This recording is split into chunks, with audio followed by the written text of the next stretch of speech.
반갑습니다. 토요일 날 이렇게 이런 시간에 무더운 시간에 일부러 오셔가지고 이게 듣는 건데 제가 1시간이 할당되어 있는데 최대한 할 수 있는 한 여러분한테 1930년대부터 2000년대 초반까지의 역사를 좀 거칠게나마 쭉쭉쭉 정리를 하는데 팩트에 관한 한은 여기 다 있어요. 이 둘레에 하나도 제가 저보다 더 나을 것 같아요. 보니까 제 이야기를 들으시고 이걸 한번 더 보시면 더 이해가 빠르지 않을까 싶습니다. 예를 들어서 저쪽에 한번 보실래요? 캠프 마켓의 역사라고 해서 1930년부터 현재까지 쭉 돼 있는데 저걸 1930년이라고 해야 될지 역사학의 입장에서는 저런 연표를 하게 되면 30년으로 특정할 수 있는데 캠프 마켓의 땅과 관련해서 1930년은 특징적인 게 없어요. 잘못된 거죠. 잘못된 건데 제가 드리고 싶은 말씀은 40년에 조병창이 문을 열었다라는 거예요. 예? 해방이 되었고 저게 50년인 이유는 잘 모르겠어요. 왜 50년인지를. 왜냐하면 아마 미군이 철수한 이후 다음 해가 50년이 그랬을 것 같고 저게 70년인 이유도 모르겠어요. 73년이 맞는데. 예를 들면 그런 거죠. 근데 저 밑에 있는 작은 연표들은 제가 이렇게 검색을 또 쭉 검토해 봤더니 다 맞아요. 팩트에서. 사실 자체는 다 맞아요. 근데 이제 저 같으면 저기 1941년 5월 5일이라고 되어 있어요. 저기 보면. 맨 왼쪽에. 위에 두 번째. 그렇죠? 41년 5월 5일 날 개창을 한 건 맞아요. 개창식이라는 세레모니가 있었으니까. 근데 조병창이 문을 확실히 연 것은 41년 5월 5일이 아니라 40년 12월 2일이 맞아요. 일본 육군의 편제가 그때 완료가 됐기 때문에 조병창이라는 게. 네, 그래서 40년 12월 2일이 맞다. 그러면 이제 저 연표에는 그러니까 편제 완성하고 생산하는 도중에 적당한 타임에 개창식을 한 거예요. 근데 저렇게 가면 전날 오픈한 것처럼 오해가 간다고. 그렇죠? 여기는 군조직이기 때문에 편성이 언제 됐느냐 중요한 거예요. 조병창은 군조직이에요. 군. 그래서 군이 어떻게 지휘체계를 갖췄느냐가 중요한 거예요. 저렇게 잡는 것은 조금 잘못된 거다. 그럼 왜 그랬냐? 40년 12월 2일이 편성된 날이라는 걸 아는 학자들이 없어요. 제가 규명했기 때문에. 네. 문서를 제가 찾았어요. 방해성에서. 40년 12월 1일 날 하려고 딱 못을 박았는데 6개월 전에 못을 박았는데 나중에 보니까 그날이 일요일이야. 12월 1일이. 1940년 12월 1일이 일요일이에요. 내가 검색을 해보니. 왜 일본 애들은 절대 찍은 날짜에 뭘 하지 바꾸질 않거든요. 웬만해서. 제가 30년 가까이 일본 사람들을 접촉한 경험이 있기 때문에 저는 이제 고정적으로 학술회의를 하는 모임이 있어서 이상하다 그래서 한번 날짜를 뒤져봤어요. 그랬더니 그날이 일요일이에요. 뭐 당연히 다음날 월요일 날 문을 열죠. 12월 2일이 맞는 거예요. 법령상으로는 12월 1일로 돼 있어요. 그날 편성한다. 인천 육군 조병창. 그래서 이제 저거는 저거고요. 여러분 이제 조병창과 관련해서 요 지도를 한번 봐보세요. 여기 지금 여러분 눈에는 안 보이는데 이따 끝나고 꼭 보세요. 일본군의 무기를 만드는 공장이 육군 조병창이 1939년이라고 써 있는 거는 그래 여기다가 조병창을 짓자 무기 만드는 공장을 짓자라고 확정하고 땅을 매입하기 시작한 해예요. 39년이. 그러면서 이제 막 공사를 시작했겠죠. 당연히. 그런 거고 저 시점에 일본군 전체에 필요한 무기를 일본군은 어디에서 조달했느냐. 여기 본토에 여러분 안 보이시지만 6개의 공창이 있어요. 도쿄로부터 고쿠라까지 6개의 공창. 공장이죠.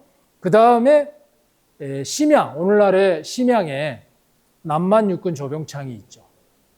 그 다음에 부평에 인천 육군 조병창이 있는 거예요. 그래서 총 8개예요. 일본군이 만든 조병창은 총 8개다라고 보시면 돼요. 마지막으로 오픈한 거예요, 여기가. 일본이 패망하기 마지막으로 오픈한 거. 그래서 이 지도는 그걸 쭉 그림으로 나타낸 거다라는 걸 이제 아시면 될 것 같고요. 그 다음에 이제 이쪽으로 오시면 이쪽으로 이따 이제 제가 지도를 보여드릴 건데 미군이 일본군으로부터 이렇게 쭉 이렇게 오자마자 일본군 기지를 다 인수인계했을 거 아니에요. 여러분이 하나 상상하셔야 될 거는 1945년 8월 15일 날 일본이 딱 항복하고 나면 여러분 혹시 적산불화라는 말 들어보셨어요? 적산불화? 일본인들이나 일본의 기업체, 큰 기업체, 내지는 일본 조선총독부, 내지는 뭐 그 토지 관련 여러 회사들, 농장들, 땅을 다 놓고 일본들이 갔잖아요. 뭐 그 땅을 누군가가 가져야 될 거 아니에요. 국가가 소유하든 개인이 소유하든. 그거를 어떤 형태로든 개인이 갖도록, 기업이 갖도록 이렇게 나눠줬죠. 돈을 주고 유상불화를 했죠. 그거 적산불화라고 그래요. 그런데 군 관련은 그걸 하지 않았어요. 미군이 모두 그대로 다 흡수했어요. 미군이 다 흡수했거든요. 흡수를 해서 이따 이제 지도를 보여드리겠습니다만 흡수했다가 1949년에 철수를 해요. 미군이 빠져나가요. 그리고 전쟁이 터졌죠. 전쟁이 터지니까 다시 들어왔죠. 그래서 예전에 내가 한국 정부한테 다 줬던 땅들 고스란히 다 받는 거죠. 다시 받았을 때 여기 육군 조병창 땅도 그대로 다 받죠. 그거를 7개의 구역으로 나누었어요. 이제 워낙 넓으니까 관리를 하기 위해서. 그 중에 지금 여러분이 이 사진에 보는 요 땅 있잖아요. 요 지금 표시된 땅, 요 라인, 요게 캠프 마켓이에요. 네. 그 큰 땅을 7개의 캠프로 나눴어요. 그래서 각각의 기능이 있어요. 일단 연표를 보여드리겠습니다. 각각의 기능이 있어요. 어디는 무기, 어디는 연료, 뭐 이런 식으로 캠프마다 기능이 있는데 그 기능을 캠프로 나눴어요. 그래서 7개예요. 캠프 마켓 플러스 나머지 6개. 그게 1955년이에요. 그 중에 지금 화면에 나온 캠프 마켓이다. 뭐 왜 이것만 남았냐? 1973년에 미군이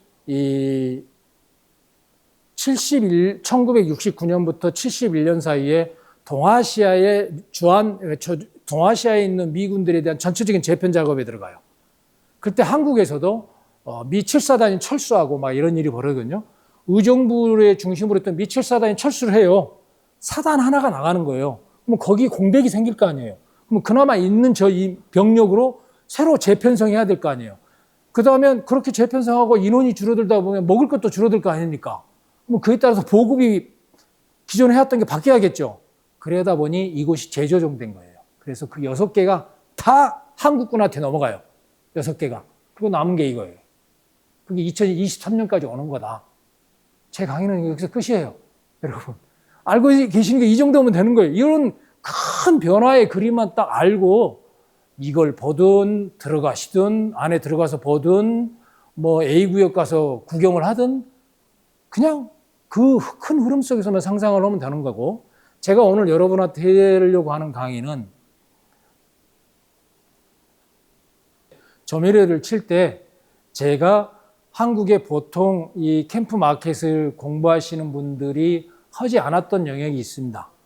저는 그 캠프 마켓에 관한 자료를 3년 동안 미국 내셔널 아카이브하고 일본의 국방위성이라는 이런 데서 수집한 자료들이 있거든요. 그 자료를 계속 수집을 했고, 그래서 이제 그걸 이제 책자로 준비를 하고 있어요. 그것의 일부 자료를, 극히 일부 자료를 오늘 보여드리려고 온 거예요. 딴 거 없어요. 그래서 뭐 특별한 거 없어요. 제가 이 자리에서 뭐 이야기해갖고 이걸 다 뒤집어 엎는, 새롭게 막 뒤집어 엎고 뭐 서를 재창조하는 그런 인물이 아니에요, 저는. 그러니까 소개하는 수준이다라는 겁니다. 근데 이제 하다 보니까, 이 인간이 왜 여기서 강의를 하게 됐는가를 아셔야 될 거 아닙니까? 인천시가 저한테 요청한 거는 저의 이런 캠프 마켓과 관련되는 저의 이런 경력 때문이지 않을까 싶어요. 저는 이제 대학에서 연구 주제가 4개인데 제가 30년 넘게 논문을 썼으니까 제가 논문이 한 170편 정도 됩니다. 현저는 정년을 하지 않는 대학 교수 가운데 양으로 따지면 제가 절대 꿀리지 않아요. 저는 양으로 때우는 사람이에요. 실력이 없어서. 그래서 제가 170편 정도 있고 개인 단독 학술서만 9권 있습니다. 저는 대중서를 쓰지 않습니다. 어쩌다가 돈이 궁해서 700만 원 받고 하나 딱 썼어요. 한 권. 나머지는 다 학술서예요. 전부. 기본 400에서 500페이지짜리 씁니다. 항상. 안 읽어도 좋아요. 딱 3명만 읽어도 돼요. 인프라 구축이라고 생각하고 씁니다. 그 중에 한 권이 이겁니다.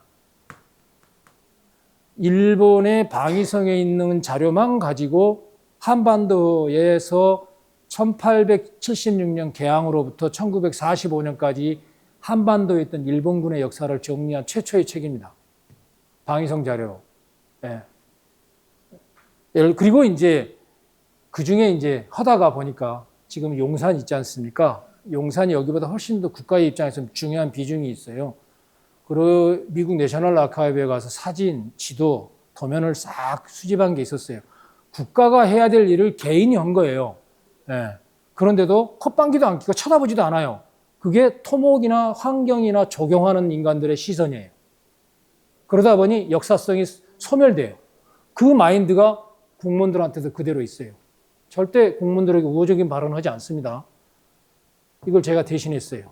일제시대부터 한국전쟁 때까지의 용산이 어떻게 변화해왔는가가 사진집에 다 있습니다. 처음으로 공개한 사진들이에요. 다. 거의 다. 그리고 이제 제가 경향신문에 고정 칼럼을 쓰고 있습니다. 5주에 한 번씩. 제 이름으로 신주백의 사연이라는 거에서 용산에 관해서 한 서너 번 썼고 다음 달에 칼럼도 용산을 하나 가지고 쓰려고 마음을 먹고 있어요. 내 주제 내 마음대로 정하는데 누가 뭐라고 할 거예요. 나한테 준 지명이니까.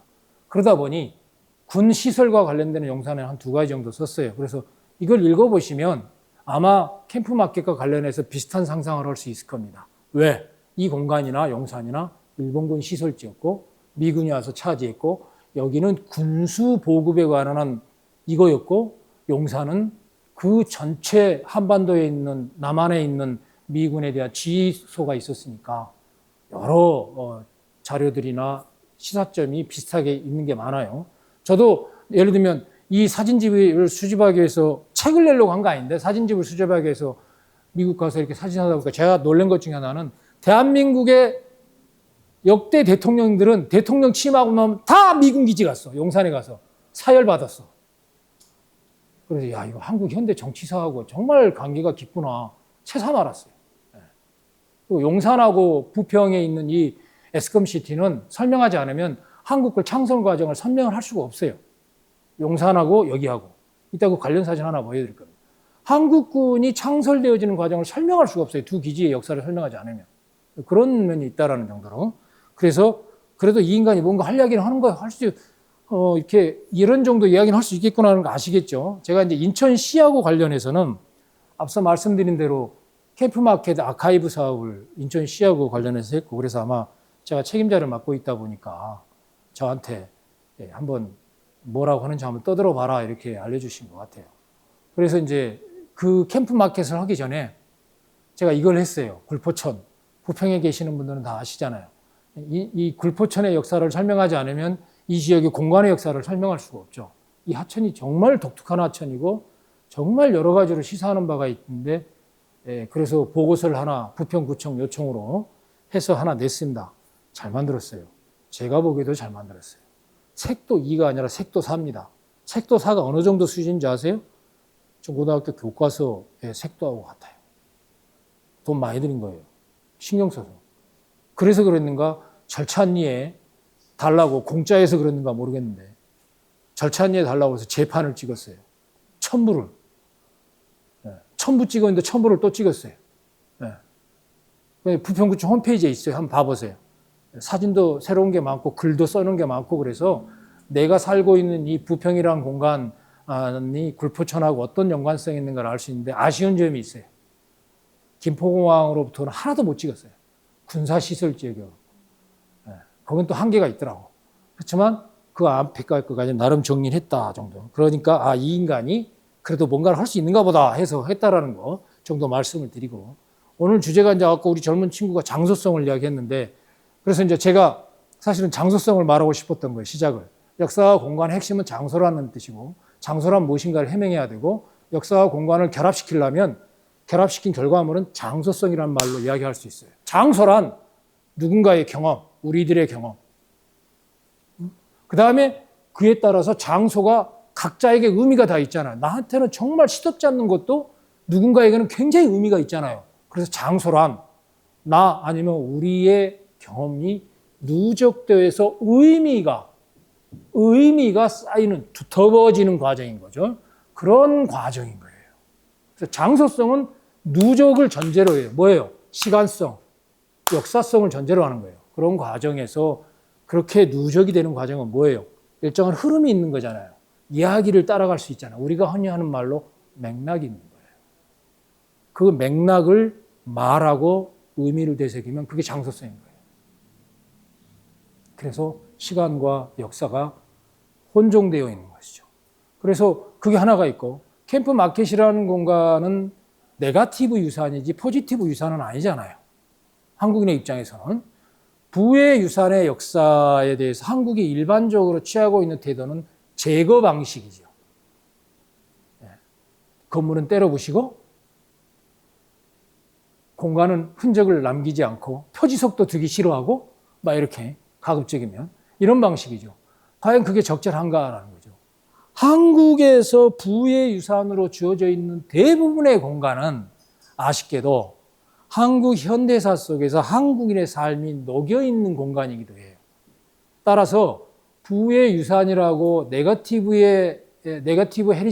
헤리티지의 공간이라고 그래서 그걸 제거해버리는 순간 그 속에서 살아왔던 한국인의 삶조차도 제거해버리는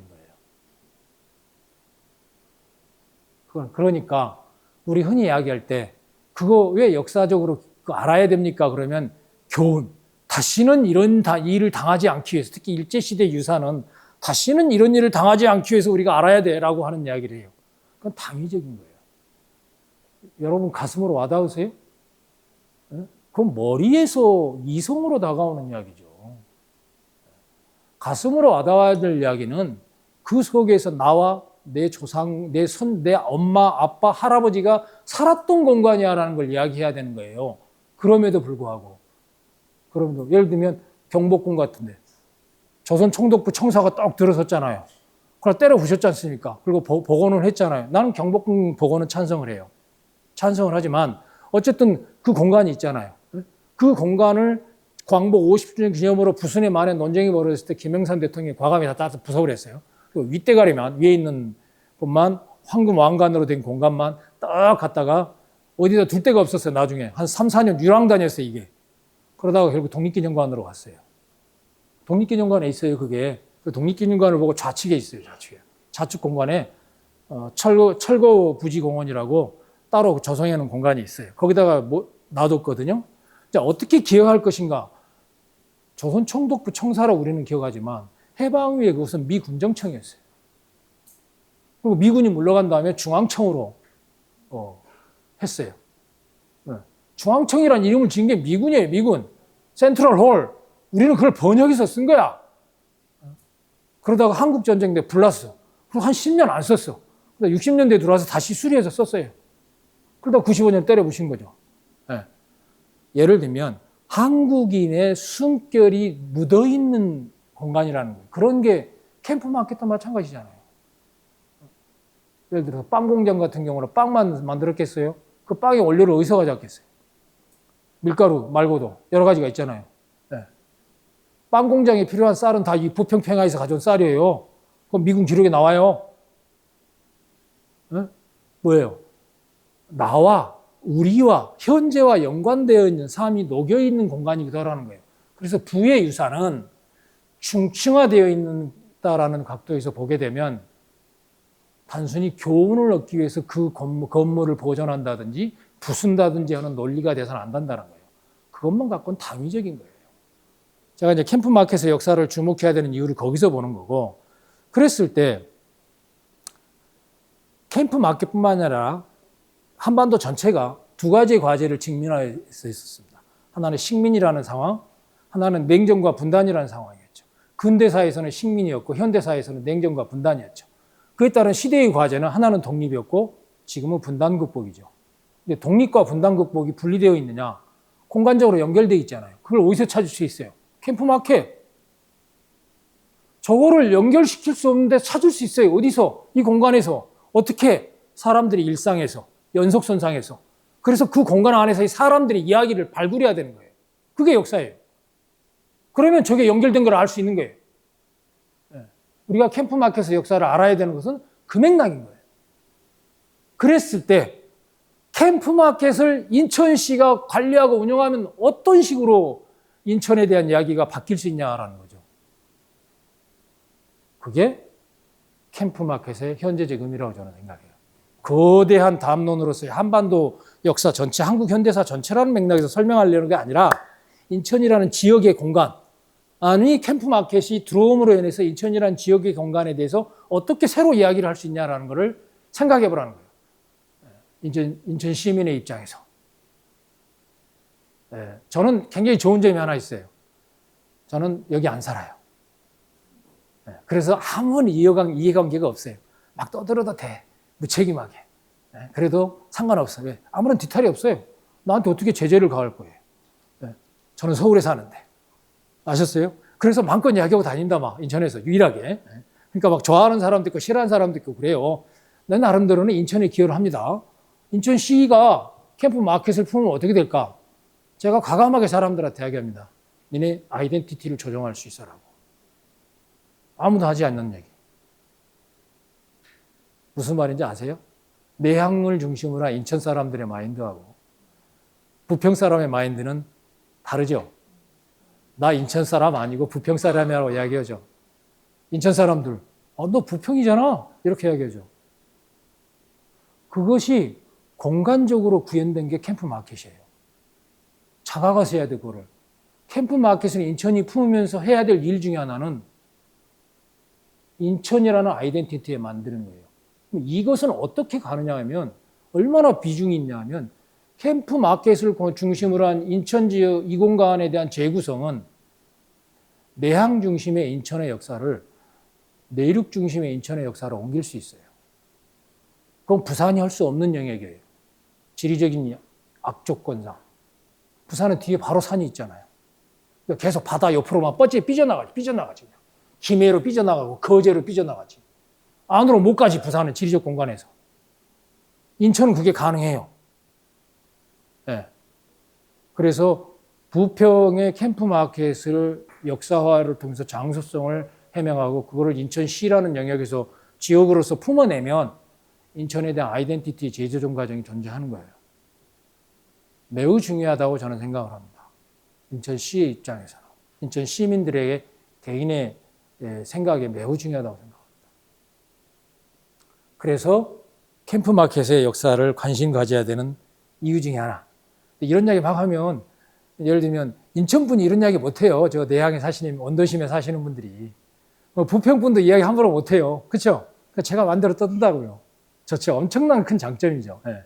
그래서 인천이라는 아이덴티티의 새로운 조정의 과정에서 인천을 새로 만들어내고 그 속에서 인터넷 중심에 대한 이야기를 새롭게 이야기할 수 있는 것이 아닐까. 캠프마켓에 관심 가져야 하는 이유는 여기다. 자, 그래서 이제 시작합니다. 떠들다 보니 20분이 지나버렸어요. 서론이 20분이야. 그래서 이제 지금 59분인가요? 네, 맞죠. 그러니까 서론이 20분 지나버렸어요. 자, 본론. 인천 육군 조병창은 새로운 결집 공간의 등장이라고 제가 부제를 달았어요. 인천 육군 조병창은 어떤 공간적 의미가 있는가? 지금 앞서 제가 이야기한 거를 염두에 두고 저는 제목을 단 거예요, 여러분. 그냥 제목을 단 게 아니고 새로운 결집 공간. 부평이라는 곳은 조선시대의 부평군, 부천군 이런 식의 행정으로 엮여져 있었고 그 사람들이 모두가 다 부평이라는 아이덴티티를 갖는 건 아니었어요. 그리고 그것이 인천과 연계성을 찾는 데서도 특별한 이유가 없었어요. 그런데 이 부평역 주변에 이 캠프 마켓이 생기면서 부평이라는 덩어리에 대한 의식이 되게 됐어, 사람들이.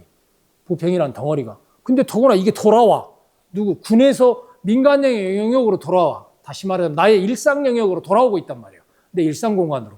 돌아오게 되면 부평이라는 공간에 대한 새로운 이야기가 될 수 있어요. 부평이라는 공간에 대해서. 이 중심으로, 이 부평역이라든지 부평구청의 이 공간을 중심으로. 부평역과 부평구청은 전부 이 공간의 부분과 관련해서 어떤 이야기든 스토리텔링이 가능하잖아요. 역사적으로. 근현대사에 관한 하는. 그렇잖아요. 네. 부평에 역이 만들어지는 그 과정에 대한 여기가 여기다 역을 만들어야 되고 하는 게 일본인이 쓴 필드 조사 보고서가 있어요. 일본 역사자료센터에. 아직 우리는 부평 쪽은 그 부분을 유심히 안 봤는데 그 역을 선정한 사람은 일본인이잖아요. 근데 그 부평역을 중심으로 부평이 돌아간 거 아닙니까? 세상과 교통망이 그랬으니까. 그러니까 이 공간의 역사를 품는 순간 부평이라는 새로운 부평이라는 이름으로 그걸 다 포용해 버린 거잖아요. 그 전에는 무슨 리, 무슨 동 이렇게 이야기가 됐는데 그래서 조병창은 그런 덩어리를 만들어준 거예요. 쉽게 이야기하면 부평이란 덩어리를 하나 만들어준 거예요. 네. 그것이 그 덩어리째 그대로 돌아온다고 생각하시면 돼요. 그래서 제가 새로운 결집 공간의 등장이라고 이야기한 거예요. 일상 속으로 돌아오면. 자, 그랬을 때 이제 쭉 이렇게 이게 보시면 저기 연표에서 언급하지 않는 것은 지하화를 언급하지 않았어요. 이따 제가 지도 보여드리겠습니다. 하나만 저 연표에서 하나만 빠진 게 원래 일본군이 39년, 40년 초반만 해도 이곳을 조선공창이라고 썼어요. 공창이란 공장의 일본식 한자음입니다. 조선공창이란 단어를 썼는데 40년 12월에 아까 제가 오픈한다고 그랬잖아요. 편제가 완료됐다고. 그때는 그 말을 안 써요. 인천육군 조병창. 지금 저기 있는 것처럼 인천육군 조병창이란 말을 써요. 부평 사람들은 인천육군 조병창 그러면 부평이라고 생각하죠. 아니에요. 저거는 행정단위의 명칭이에요. 예를 들면 보병 같은 경우에 맨날 걸어다니면서 싸우는 보병 같은 경우에는 군이 있고 군단이 있고 군이 있고 사단이 있고 연대가 있고 대대가 있고 중대 소대 이렇게 쭉 내려가잖아요. 인천 육군 조병창은 육군성 병기국 산하에 병기본부가 있고 병기본부 밑에 8개의 조병창이 있고 그 조병창 안에는 다시 본부, 제조소 막 이렇게 있는 행정단위의 무기 제조의 행정단위 하나예요. 근데 부평 분들은 다 인천 육군 조병창 부평거, 부평공장 이렇게 생각을 해요. 그런데 일본이 만든 당시에 인천 육군 조병창이라는 군 행정체계에서는 본부, 제1제조소, 평양제조소, 성진감독반, 부산감독반, 그 다음에 어디 감독반이 있더라? 감독반이 하나 더 있는데 여기 있구나. 경성, 평양, 성진감독반. 네, 여러분 이거 이게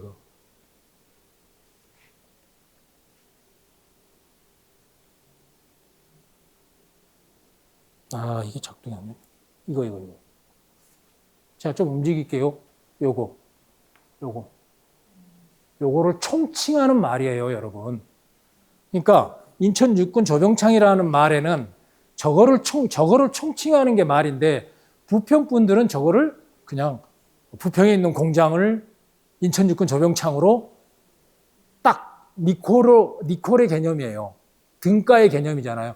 아니라는 거예요. 그런데 그러면 아니면 잘못된 거냐? 아니에요. 여기 있는 분들의 정체성은 그런 거예요. 여기 있는 분들의 정체성은 그래 인천 육군 조병창은 부평이야 라고 하는 거예요. 여기 있는 분들은. 그래서 인천 육군 조병창이라는 개념이 갖고 있는 칭의가 사람에 따라 달라질 수 있다는 거예요. 이걸 구별하면서 쓸 필요는 있는 거예요. 무기 제조의 공장의 무기 생산 제도의 한 단위다. 인천 육군 조병창은. 그런데 부평분들한테 입장에서는 이곳이 곧 부평이 곧 인천 육군 조병창이다. 이렇게 해석되어진다는 거. 이 점은 여러분이 구별해 주시고요. 그러니 저거는 왜 그러면 공창이라고 안 하고 조병창이라 했냐? 저 40년에 앞으로 무기 공장들은 무슨 도쿄 공창, 오사카 공창, 고쿠라 공창이라 하지 않고 전부 공창을 육군 조병창이라고 바꾼다라고 제도가 개편돼요. 일본 본토에서. 그러니까 마침 인천 육군 조병창 편제가 알려질 시점에 제도가 개편된 다음에 이게 등장한 거예요. 그러니까 인천 육군 조병창이 된 거예요. 부평 육군 조병창이 아니고 인천 육군 조병창이 된 거예요. 그래서 아시겠죠? 자, 그렇게 넘어갑니다. 지하화는 뭐냐면 1945년 3월 달에 전쟁의 양상이 어땠냐면 45년 3월이면 우리가 일본의 압제로부터 해방되기 5개월 전이잖아요. 일본의 육군성이 결정을 내려요. 도쿄가 막 그 공중폭격 받고 막 이러니까 1945년 상황은 이렇게 이해하시면 돼요. 미국 육군이나 해군의 공군이 자, 오늘 오전에 나고야, 오늘 오후에 뭐 오사카 가서 폭격하고 오자. 이러면 원하는 날, 원하는 장소에 원하는 시간에 가서 때리고 와도 돼요. 제공권을 완벽하게 장악하고 있었어요. 미군이. 그래서 예를 들면 2차 세계대전 때 일본이 당한 피해의 대표적인 피해를 여러분은 다 원자폭탄으로 알고 계시잖아요. 도쿄하고 히로시마하고 나가사키. 그에 버금가게 크게 피해를 입은 사건이 1945년 3월 10일 날 밤 12시부터 2시간 동안 미의 당시에 최고의 주력 폭격기였던 B-29 폭격기 120대가 밤에 12시에 날아와서 2시간 동안 도쿄 하늘에서 폭탄을 쏟아 부었어요. 원하는 시간에 원하는 데서 마음껏 부었어요. 그래도 안 맞아. 워낙 높이 있어 폭탄을 쏟아 부으니까. 한 대도 격추한다 했어요. 그리고 다음날 아침에 보니까 8만 5천 명이 죽거나 다쳤어요. 이 피해 인원은 나가사키보다 많아요. 원폭을 맞은 나가사키보다. 그래서 오늘날 도쿄에 가보면 도쿄가 역사가 굉장히 오래된 도시거든요. 오래된 유적이 없어요. 뭐 어쩌다 건물 한 채에 있죠. 집단으로 그룹별로 뭐 한 7, 8채, 10채 이런 경우가 없어요. 두 군데만 딱 있어. 확실하게 두 군데는 있어. 하나, 천황이 사는 곳. 우리가 흔히 아는 황거. 거기는 일부러 안 때려부셨어요. 왜? 천황이 죽으면 저항이 더 세질까 봐. 두 번째, 동경대학 본부가 있는 홍고 캠퍼스. 왜? 자기들이 나중에 사령부로 쓰려고. 그래서 동경대학 옆에는 50년, 60년이 아니라 70년, 80년 된 단독주택들이 많아요. 지금도. 떡고물이죠. 담벼락 옆이니까 폭탄이 안 떨어진 거죠. 그만큼 두들겨 패니까 어떻게 했어요? 무기를 편하게 제조할 수 없잖아요. 그래서 도쿄에 있는 일련의 시설 일부를 인천으로 가져온다라고 생각해서 가져오려고 그러는데 도쿄에서 이렇게 폭격 경험이 있잖아요. 이거 어떻게 해야겠어요? 지하화를 해야겠어. 부평 여기에 동굴이 꽤 있죠? 동굴이 꽤 있잖아요. 아세요? 모르세요? 그러면 동굴 필드웍도 한번 하세요. 부평 역사박물관인가 문화원에서 그 필드웍이 있어요. 그리고 지도도 있어요. 거기 가면. 동굴을 발굴한 지도들이 번호가 다 매겨져 있고 그래요. 그 지하화라는 게 그거예요. 그런 동굴을 판 이유가 뭐냐? 가장 중요한 목적은 도쿄에서 가져온 시설물을 거기다 넣는 거. 그 다음에 여기 조병창에 있는 시설물 넣는 거. 그런 거예요. 거기 강제 동원된 사람들의 회고, 인터뷰 자료가 문헌 자료로도 있고 동영상도 있어요. 인터넷에서도 떠돌아다녀요. 그걸 지하라고 이야기를 합니다. 그럼 왜 만들었느냐라는 거예요. 인천 육군 조병창은 일본 전체의 군수 생산 시설에서 어떤 정도의 위상을 갖고 있는가를 알면 몇 가지 중요한 포인트를 알 수 있어요. 이게 당시에 일본 방위성 문건에 나와 있는 원문을 제가 번역한 거거든요. 자, 만주, 조선, 북지, 지금의 중국의 베이징으로부터 북쪽 지역, 거기에 수송의 신속 안전하고 조선에서 병기 공업 능력 비약적 발전을 위해서 조선에서 병기 공업 능력 비약적 발전은 전 땡겨버리고 저거는 주 목적이 아니니까 수송의 신속 안전을 위해서 뭘 만들 거냐? 총기류. 그래서 예를 들면 탱크, 대포, 정밀 과학에 해당되어지는 무기 있잖아요. 인천에다 하나도 안 맡겨요. 그걸 왜 맡겨요? 조선인들한테 믿을 수 없는데. 소총. 모든 군이 필요로 하는 소총을 핵심으로 맡기고 또 하나. 전장에서 막 소총을 쓰다 보면 이게 고장나고 막 이럴 거 아니에요. 수리. 이게 주예요. 그런 걸 맡기는 거예요. 청기류 생산 임무를. 그리고 이제 그렇게 해서 40년대에 평양에 있는 병기 제조소를 포함시켜서 이렇게 한다. 이 문건은 39년에 만들어진 문건이에요. 이게 목적이에요. 그런데 아셔야 될 거는 저기 보시면 남만육군 조병창이라고 되어 있잖아요. 저거는 38년에 일본 정부가 저기다가 무기공장 만들어야 되라고 결정해서 만든 거예요. 그 다음에 다음에 조선에다가 하나 만들어야 되라고 만든 거잖아요. 근데 남만은 만들 명분이 돼요. 왜? 저 만주를 관할하는 관동군이 1940년, 41년이 되면 병력을 70에서 80만 명으로 늘릴 계획이었어요. 병력이 70에서 80만 명이면 여러분 한 나라 군대잖아요. 네. 얼마나 많은 무기가 필요하겠어요. 그래서 저기다가 만드는 거예요. 그래서 사실은 남만 육군 조병창에는 정밀 과학 관련 병기도 있고 막 이래요. 그런데 조선은 그런 건 하나도 안 두는 거예요. 이유가 뭐냐? 저는 그렇게 해석합니다. 인천 육군 조병창은 일본 육군이 필요에 의해서 기획된 조병창이 아니에요. 인천의 일본인 기업가, 경성의 일본인 기업가, 조선 총독부가 협심해서 야, 남만에도 있는데 우리도 하나 줘야 될 거 아니야? 라고 여론전의 결과가 1순위예요. 다시 말하자면 병기 행정상, 군사 전략상 가장 우선되어서 만들어진 조병창이 아니라는 거예요. 처음에는 그랬어요. 그런데 전쟁의 양상이 점차적으로 38년 만에도 내가 미국하고 전쟁이라고 상상을 하진 않았으니까 일본 전쟁 지도부도. 근데 막상 미국하고 전쟁을 했잖아요. 근데 그놈의 전쟁이 양상이 막 저기 태평양 밑에까지 막 퍼져 있잖아요. 이 많은 그러다 보니 자기들이 필요하는 무기가 더 많이 필요해. 그리고 병력이 막 늘어나요. 여러분은 어떻게 상상하실지 모르지만 이렇게 생각하시면 돼요. 제가 이제 표가 없으니까, 화면상으로 표가 없으니까. 제가 기억하는 바로는 1937년 7월 달에 일본이 중국 본토를 침략하면서 중일 전쟁이 일어나는데 이때 일본군 병력이 100만 명이 넘어가요. 100만 명이. 그로부터 8년이 지난 1945년 8월 15일 날 일본이 패망할 때 일본 육군 병력이 600만 명이 넘어가요. 그러면 아주 단순하게 8년 동안 600만 명이 늘었으면 1년에 몇만 명 는 거예요. 몇만 명. 한번 계산해보세요. 얼른 계산해보세요.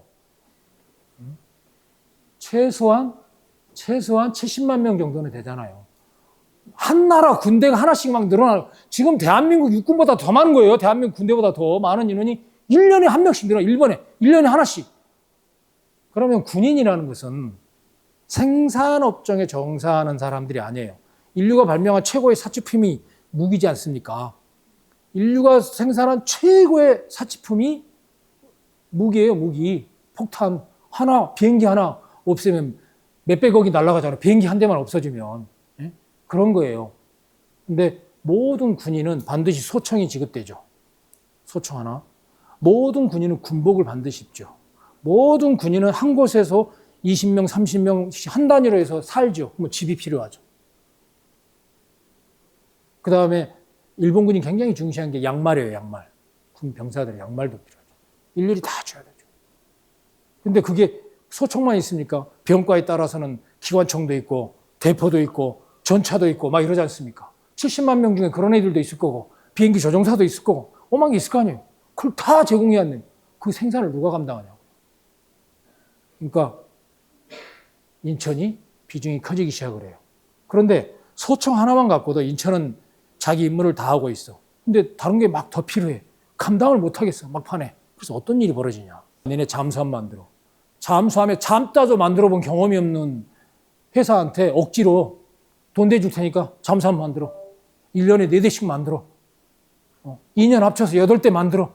막 이렇게 막 군대식으로 막 기업인한테 막 어거지로 명령을 내린 거예요. 그래서 44년에 만든 잠수함 중에 하나예요. 해방되고 났을 때 찍힌 사진이에요. 이게 부평 역사박물관에 있는 사진이에요. 제 것이 아닙니다. 예를 들면 제가 보여드리려고. 이런 식으로 주변에 이제는 막 공장들이 있을 거 아니에요. 군이라는 게, 무기 공장이라는 게 다양한 부품이 필요하지 않습니까? 그 부품을 누군가는 조달해 줘야 하잖아요. 그러니까 주변에 이제 막 그 미쓰비시 중공업이라든지 막 하루나카 막 이렇게 공장도 있고 막 이렇게 자동차 공장도 있고 막 이런 게 다 그런 거예요. 그래서 그걸 관리하는 거예요. 조병창이 관리하는 거예요, 그거를. 자기들은 소총을 생산하고 폭탄을 제조하는데 다른 한편에서는 군에 필요한 부품 여러 가지를 관리하는 거예요. 너네는 혁대만 만들어. 조선 피혁 주식회사. 너는 군인들이 필요한 협대하고 그 칼차는 지갑하고 가방 조그마한 거 메고 다닐 백 너는 그것만 만들고 막 그걸 관리하는 거예요. 생산 관리를 누가 해? 조선 총독부가 하는 게 아니라 군에서 하는 거예요. 조병창에서 전쟁 상황이에요. 이런 식의 관리를 통해서 물자를 대규모로 생산해냈다라고 보시면 됩니다. 그래서 이렇게 보면 이제 제가 그걸 데이터로 제시해놨어요. 1940년 막 할 때 우리는 이 정도를 기대해. 인천 육군 조병창에 40원 전쟁이 끝날 때 이 정도 생산했어? 이건 일본군이 스스로가 밝힌 데이터 양이에요. 무기 생산 양이에요. 보면 여기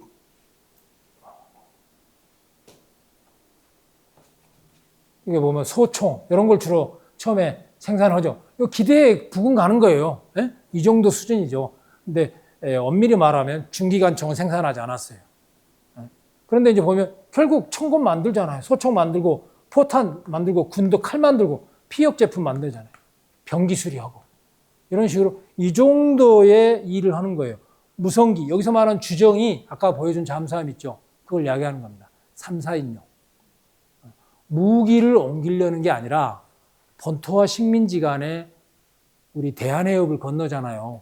거기다가 미군이 막 엄청난 기뢰를 막 뿌려놨어. 그러니까 큰 배가 다니다가 그 길에 한 방 맞으면 침몰하지 않습니까? 굉장히 부담스러워서 연계가 쉽지 않아요. 그래서 비밀 소형 잠수함을 만들어서 많은 군수품을 실어서 나르려고 그 잠수함을 만든 건데 그거를 일본 말로 주정이라고 그랬어요. 주정 부린다는 뜻이 아니고 만들고 무성기도 이렇게 만들고 이런 식인데 무성기는 인천 육군 조병창에서 만들지 않아요. 외주줘요. 야, 너네가 만들어 이렇게. 그래서 이런 40년과 45년의 생산품인데 여기 보면 어디에 정밀 무기가 있어요. 그리고 어디 좀 군 무기 중에 하드한 폭발력 있는 그런 무기 하나도 없잖아요.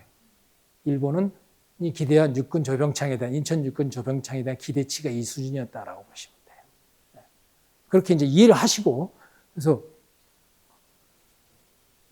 해방이 됐습니다, 여러분. 해방이 됐어요. 인천에 이 미군이 와서 제일 먼저 한 일은 인천에 대한 상황 장악이었어요. 가장 먼저. 그 다음에 밤을 새워서 서울로 갔어요. 그래서 9월 9일 날 오후 4시에 우리가 아는 총독부 청사, 옛날 중앙청하 청사에서 항복 조인식을 해서 일장기 내리고 성조기 열리고 10분 만에 끝나. 우리는 35년 통치받았는데 10분 만에 그게 끝나 그냥. 허망하지 그냥. 이 시기를 잘 보세요. 지금 인천 그 차이나타운인데 남구청 있죠. 그 중구청. 거기 건물이에요. 그 건물에 저 시계가 있었어요. 8.15 기억하고 싶으세요? 저 시간의 시간을 제작하세요, 누군가가. 그리고 기념으로 해놓으세요.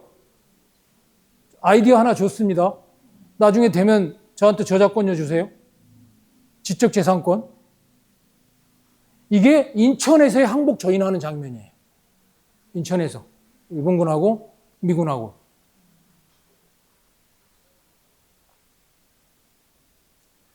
그러니까 좀 보면 진센이라고 보여져 있죠. 인천을 일본 발음으로 읽으면 진센이 돼요. 이게 시계 필름이 거꾸로 돼 있어. 이제 올미도로 이렇게 올라오는 장면에 미군이 9월 8일 날 45년에 올라왔고 50년에 올라왔고 전혀 다르게 올라오잖아요, 미군이. 그렇죠? 이게 얼마나 미군이 이게 치밀한지 아세요? 다른 문서에 보면 영상이 아니라 서류에 보면 우리 배가 인천항을 향해서 어떤 각도로 어떤 라인을 따라서 가야 되는가가 다 그려져 있어요. 그냥 그냥 막 배 몰고 온 게 아니에요. 네 줄기로 따라서 배가 어떤 방향으로 어디에서 우회전, 어디에서 좌회전해서 어디로 모인다. 인천 바다를 알지도 못하면서 딱 정리해서 왔어요. 왜? 그만큼 파악을 해놓고 있었던 거예요. 저도 놀랐어요. 그 문서 보고. 그러니까 이렇게 보면 그냥 배 타고 오는 걸로 착각하잖아요. 아니라는 거예요. 현대사로 넘어갑니다. 45년 9월 9일 날, 9월 8일 날 와가지고 9월 9일 날 점령하고 9월 16일 날 에스컴시티라고 명명하고 군수지원사령부입니다. 제24 군수지원사령부 만들고 48년 12월까지 있다가 철수했다가 한국정대 다시 돌아와서 에스컴시티라고 해서 73년까지 있고 73년 이후에는 캠프 마켓만 남아있는 겁니다. 저기 있는 연표에 다 그대로 다 있어요. 근데 지금 제가 이제 여기서 여러분한테 이야기하고 싶은 거는 그러면 45년 9월부터 73년까지 어떤 부대들이 왜 주둔했는가에 대한 정리된 글은 하나도 없습니다. 왜 그러냐면 그 문서가 발굴된 적이 없기 때문에 미국에서 이번에 저희가 발굴을 했어요. 발굴을 했는데 누군가가 글을 써야겠죠. 정리된 글을. 저희는 발굴만 했습니다. 그리고 이제 제가 이제 그 하는 발굴팀 멤버들하고 5월 28일 날 인하대학에서 1차 학술회의를 했어요. 공개 발표를 했어요. 그래서 45년 전후 거를 먼저 발표했고 올 하반기, 내년 상반기 연차로 점차적으로 학술 논문으로 이걸 만들어서 세상에 좀 객관적으로 분석해서 정리해서 또 다른 영역에 정리해서 공개할 계획을 갖고 있습니다. 아무튼 제가 이거를 이렇게 썼지만 이런 게 있었다 정도만 알고 계시면 되지 누가 왜 언제 있었는지 잘 몰라요. 그리고 이제 북한 한국전쟁 때 북한군한테 점령당했고 이렇게 돼 있고 점령당하기 전에 6월 26일 날 미국인들이 경성을 중심으로 전국 이 수도권 일대에 있던 미국인들이 전부 이 에스컴시티로 모여요. 이 비상 연락망을 통해서 그래서 히로시마로 다 배 타고 후쿠오카로 가는 거예요. 철수인 거죠. 미국 민간인들은 다. 그러니까 에스컴시티는 그 거점인 거예요. 미국 사회, 한국에 있는 미국인들의 네트워크의 거점 집결지였던 거예요. 한국 전쟁 때는. 민간인들은 다 가고 8월 달에 미군이 에스컴시티에 대한 엄청난 폭격을 가합니다. 주요 건물 다 때려 부셨어요. 그 다음에 51년에 145태 이후에 다시 재수복했잖아요. 그 과정에서 다시 한번 폭격이 있어요. 그래서 많이 부서졌어요. 많이 부서지는 과정이 존재했었다라는 거 정도만 알고 계시면 되고요. 이제 뭐 51년부터 쭉 이렇게 했는데 제가 여러분한테 이야기하고 싶은 거는 55년 것만 아세요. 저기에는 이제 그 설명이 안 됐는데 55년에 7개 구역, 아까 계속 이야기했지 않습니까? 7개 구역 나눴다. 왜 7개 구역으로 나누었느냐? 그 시점에 핵심은 그거예요. 미 해병 제1사단이 철수하면서 주한미군이 한번 재편이 되는 거예요. 54년에도 철수하고 53년에도 철수합니다만 55년에 철수하면서 재편이 되는 거예요. 재편되는 과정에 7개의 구역으로 나누고 그 공간에 이런 부대들이 다시 들어오는 거예요. 화학, 통신, 그 일개 사단 병력이 빠져나가니까 그 공간이 생길 거 아니에요. 그거를 나누어서 이제 각각 이렇게 역할 분담을 시키는 이 구역은 뭐 이거 이렇게 그런 역할 분담을 시킨다. 이때부터 흔히 우리가 아는 인천 그 에스컴시티의 미군들이 주한미군을 향해서 체계적으로 움직이는 움직임이 보인다라는 거예요. 그리고 정문의 건너편에 있는 신촌에 우리가 흔히 말하는 기지촌이라는 게 본격적으로 이때부터 등장한다라고 보시면 돼요. 우리 캠프 마켓을 이야기할 때는 또 대중음악사를 이야기하잖아요. 그런 연관성도 이때 이후라고 보시면 되는 거예요. 말 그대로 에스컴이 한 시스템으로서 명확하게 정착되는 시기가 55년이라고 보면 됩니다. 그래서 미군이 들어와서 45년에 들어와서 이 공간이 하나의 안정된, 미군의 입장에서 안정된 기획된 공간으로 자리 잡기 시작한 건 55년부터다라고 이해하시면 된다. 그래서 뭐 6개의 기지는 각각이 용도가 있었어요. 공병, 군수, 수송, 통신, 보충, 의무, 그 다음에 캠프 마켓 이렇게 했는데 제가 여기서 의무이 하나가 있었어요. 화학이 빠졌어. 화학이 어디 있는지 잘 모르겠어. 화학이 분명히 있었거든요. 화학이 있어. 그렇기 때문에 이거를 반환했을 때 한국군도 화학 관련 부대가 이리 와요. 그렇잖아요. 네. 이유가 다 있는 거예요. 저 여기 오다 보니까 그 군수지원단이라는 팻말이 붙어있다. 한국군 군수지원단이라는 팻말이 있던데 그게 왜 여기에 등장했겠어요? 이때부터 연원이 있는 거죠. 그래서 55년 건을 알아두시는 게 이 공간의 변화에서 중요하다. 그 다음에 이제 알아두셔야 될 게 71년에서 73년의 변화다. 캠프 마켓과 관련해서 에스컴시티와 관련해서 한국 사람들에게 가장 큰 영향을 미친 것 중에 하나는 의료예요. 의료. 두 가지 면에서. 하나는 간호원 양성. 다른 하나는 50년대에 한국인 의사가 의료 시설에 대해서 얼마나 선진적인 걸 배웠겠어요. 여러분 한번 상식적으로 생각해 보세요. 세계 의료계의 흐름 내지는 의료 기자재의 흐름은 미군들이 여기에 최고의 대한민국에서 미군을 상대로 한 최고의 병원이 원투원인데 원투원 여가 있어. 그러면 나름대로 미군의 입장에서 좋은 시설이 내과, 예과, 정형외과 이렇게 다 있을 거 아니에요. 안과 이렇게. 그럼 그 시설별로 의사도 있고 군의관이 있었으니까 군의관이 있고 그러면 그들이 뭘 했냐 한 것 중에 하나 뭐냐면 서울 지역 의사들한테 교육을 시켰어요. 한국 의료기술에 중요한 영향을 미쳐요. 이것이. 간호원뿐만 아니라 우리는 그동안 간호원만 주목했어. 그게 아니라 사진을 스캔하다 보니까 아니 의사들도 교육 와서 배우는 인간들이 있더라고 보니까 사진들 몇 개가. 이게 한국 현대의학하고도 굉장히 중요한 관계가 있구나라는 걸 이때 알았어요. 여기가 헤드쿼터라고 병원의 최고 헤드쿼터라고 보시면 되는 거예요. 그래서 일단 원투원 병원은 아시는 게 중요하고 지금 원투원 병원의 흔적은 용산에 가시면 이전 후에 원투원 병원이 건물이 남아 있습니다. 지금 용산에 남아 있고 그 다음에 이제 6개의 캠프가 저 기간에 폐쇄가 되면서 한국군에게 반납이 되고 반납이 됐다가 한국군도 도심에서 외곽으로 빠져나가면서 그곳이 아파트가 들어서고 이렇게 이해하시면 된다는 거죠. 그 다음에 2002년에 반환이 결정되었고 최종 반환은 D구역 이거 여기 D구역입니다. 여기 D구역이라고 써 있죠. 23년. 그리고 그 와중에 이제 인천 시민사회가 1996년 5.18 민주화운동 기념식상에서 캠프 마켓에 대한 반환 문제를 이슈를 제기하면서부터 인천에서 시민사회의 움직임이 반환과 관련된 움직임이 반환이든 이전이든 움직임이 지금까지 있었다라고 보시면 될 것 같습니다. 이것과 관련해서 하나만 좀 보죠.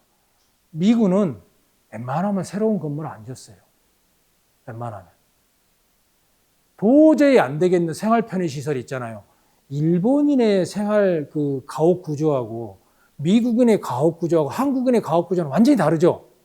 그런 거는 지었어요. 근데 일본군이 쓴 시설물 있잖아요. 웬만하면 수리해서 썼어요. 미군의 원칙이에요. 네. 어디를 가나. 우리 같으면 때려부시고 새 건물 멋있게 지르는데 아니에요. 그래서 보면 건물 사용 원칙, 기존 시설을 최대한 활용한다. 이거는 미군이 여기뿐만 아니라 이태리에서도 그랬고 일본에서도 그랬어요. 그래서 신축을 하려면 어떻게 해야 돼? 가급적이면 돈 들이면 안 돼. 요거 이쪽 이렇게 되는 거. 이거 이제 킨셋 막사라고 하거든요. 간단히 짓는 거예요, 이거. 이걸로 해서 조립식으로 해서 건물을 짓는 걸로 해서 최대한 돈을 들이지 않으면서 건물을 짓다. 다만 주거 공간에 관한 신축이 굉장히 많았어요. 부평에도. 이게 미군이 이제 일본 지도를 가지고 일본군이 제작한 지도를 가지고 참조했은 건데 이게 인천이고요. 여기가 에스컴 시티예요. 네? 이 파란 글씨가 뭐냐면 1945년, 6년, 7년에 인천에 어떤 미군 부대가 있었는가에 대한 수기로 써놓은 거예요. 이렇게 미군 부대가 많았어요. 인천에. 그래서 인천 전체를 놓고 보면 미군군은 우리는 에스컴 시티 내지는 캠프 마켓만 기억하지 않습니까? 미군의 조직은 인천 항만사령부하고 에스컴 시티가 따로 있었어요. 2개가. 그렇게 군대가 많았어요. 이게 다 그런 군대인데 이 군대가 다 어디 있었냐? 이 지역에 있었다. 이 지역. 원도심에 내양 지역에 있었다라고 보시면 돼요. 그러니까 에스컴 시티는 조금 예외적인 특별한 공간이라고 보시면 되는 거고요. 그 다음에 이제 이거는 내부 캠프 에스컴 시티 내부 도로를 일본 미군이 어떻게 재편했냐인데 이거는 그냥 넘어갈게요. 이거는 에스컴 시티에 있는 유류 저장입니다.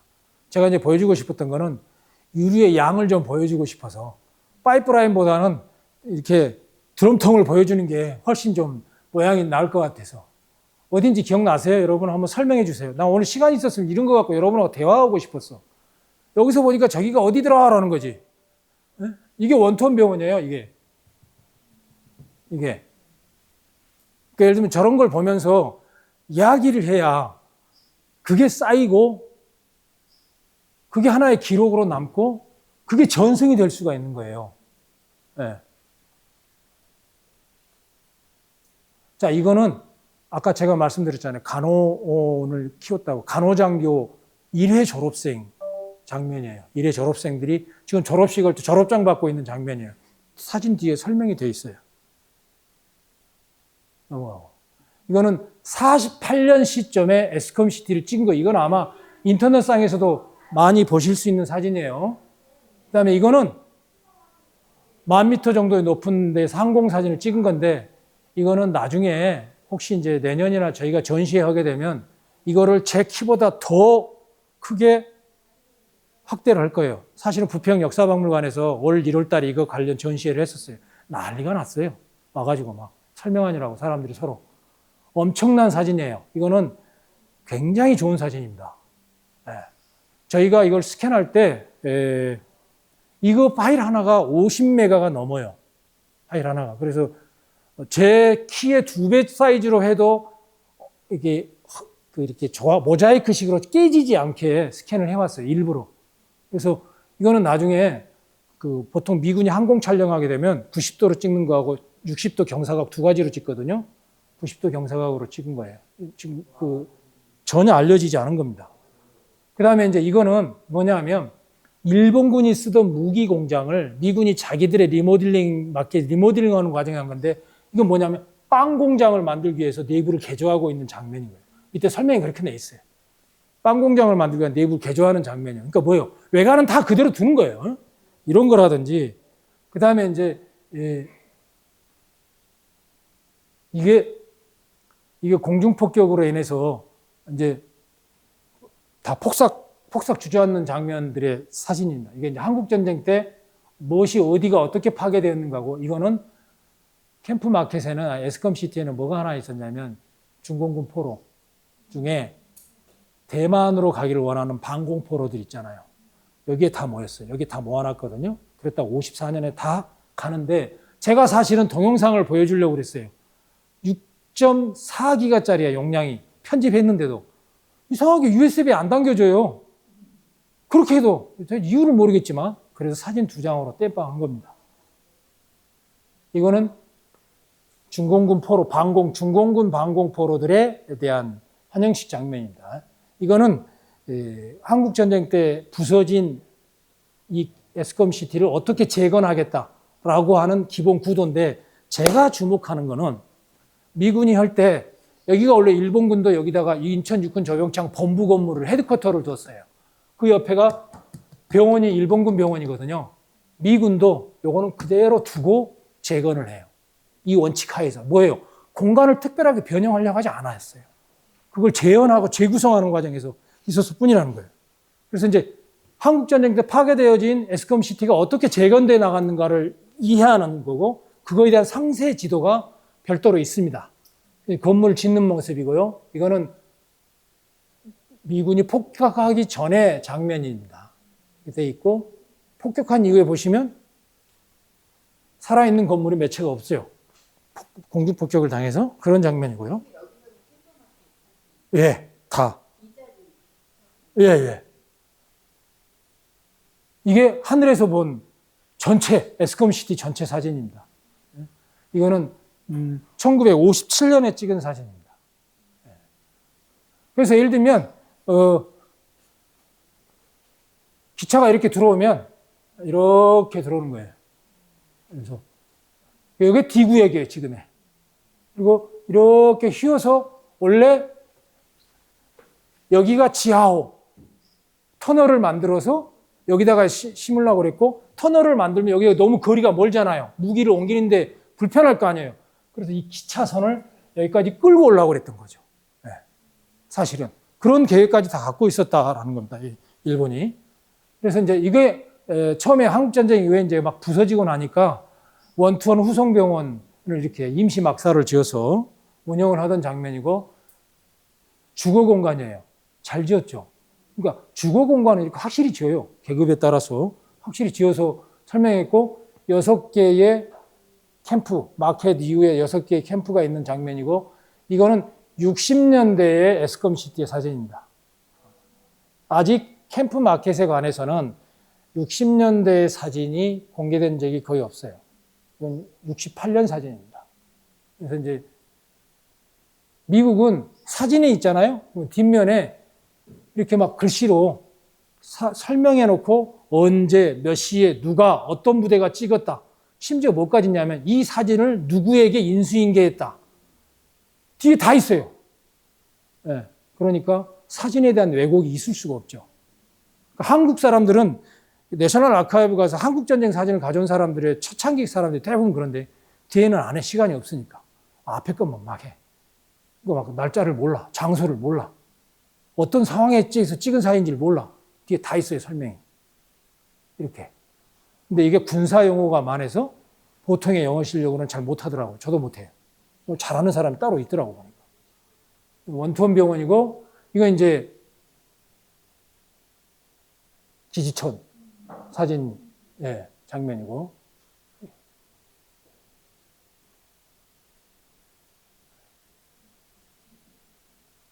저는 이런 사진이나 이런 사진들이 많아야 에스컴에 대한 이야기를 많이 할 수 있죠. 그 다음에 이제 시민운동 과정에서 반환을 위한 철야 농성을 2년 넘게 하셨잖아요, 사람들이. 그래서 2002년에 반환이 결정된 날 이 농성이 멈췄죠. 그러면서 이제 시민운동이 또 다른 전환점을 맞이했던 시점이고, 그거는 지금 현재 부평사회, 시민사회가 이 부분은 대화로서 어떤 식으로 문제를 풀어갈 것인가에 대한 공감대를 확보해 나가는 과정이 존재를 해야겠죠. 그것까지는 제가 이러쿵저러쿵 말할 계제는 아닌 것 같습니다. 인간띠 있기도 했고요. 질문 혹시 있으세요? 없으세요? 네. 말씀하세요.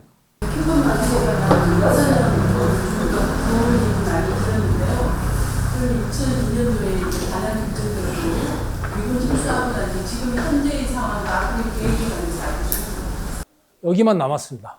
D구역만. 개방이 다 됐어요. 반환은 열쇠는 받았는데 인천시가 아직 개방을 안 한 곳은 D구역이에요. 그렇게 이해하시면 돼요. 저게 어떤 식으로 이게 이루어져야 되는가에 대해서는 그거는 인천 시민사회의 몫이죠. 시하고 시민사회가 어떤 식으로 저 부분을 다듬어가고 가꾸어 가야 되는가는 생각을 해봐야겠죠. 그런데 이제 제가 3년 동안 했던 역할은 저것과 관련되어지는 듣도 보지도 못한 사진, 도면, 영상을 인천시에 넘겼고, 저희도 저희 나름대로 공개할 거고, 제가 지금 인천의 모시내 사회적 협동조합에 소속되어 있거든요. 모시내 사회적 협동조합은 인천의 사회기업이에요. 사회적 기업이에요. 네, 그 모시내에서 저희도 공개를 따로 할 겁니다. 시민들하고 공유하고 대화하기 위해서. 아까 말씀드렸지만 90도 항공 촬영 사진은 정말 이렇게 해도 안 닿아요. 세로 가로의 폭이. 이렇게 하면 겨우 돼요. 가로의 길이가. 그런 정도 사진을 확대하는 사진을 몇 개를 둘 거예요. 나중에 전시할 때. 제가 강력하게 주장했고 관철이 될 거고. 그러면 와서 대화를 하세요. 이야기를 나누시면서 각자의 추억이나 각자가 알고 있는 것을 이야기하면 온건 이야기가 누적이 될 거 아니에요. 자, 그 과정에서 저 공간이 어떤 식으로 느껴져야 되는가를 서로 상상할 수 있겠죠.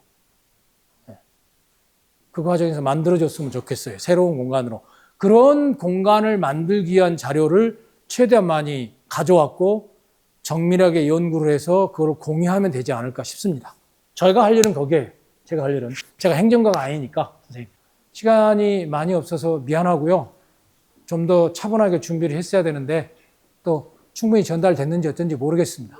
다음 기회에 또 기회가 되면 또 한 번 또 발언할 기회가 있으면 더 새로운 자료로 더 다양한 이야기를 좀 할 수 있는 기회가 주어졌으면 좋겠습니다. 이상 마치겠습니다.